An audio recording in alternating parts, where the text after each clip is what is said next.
munisipyo nila. No? Pero ang linis ng ano nila, town nila. Pero ito ay sitio ng poblasyon. So yung mga nadaanan natin doon noon, baka part na ng Suyo yun.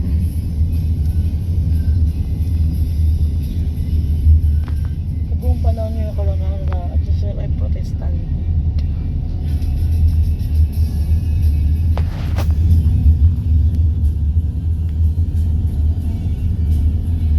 Mukhang matatas din signal mag-ano, no? Mag-Ilocano. Oo. Magaling mag-Ilocano yung batang yun. Maliit pa lang na bata, 3 na ang lengguwahe nun. Bilib nga ako eh.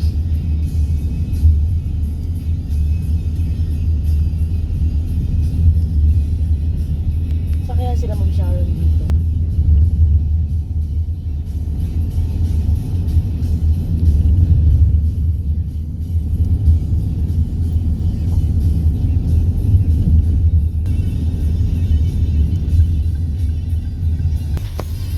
Pababa.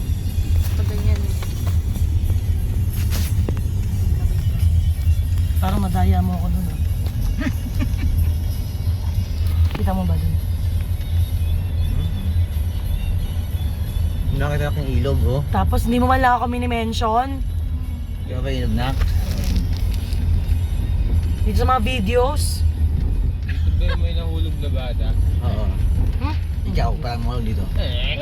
Doon na bata ang mahulog dito. Sige. Itatag na kita. Ay, hindi tag. Gusto ko mention lang. Vlog take. Dadami pa yung views mo eh. Aba, kikita ako nauna pa kayong ano, nauna pa kayong nakakakain kaysa nakita kong marilis.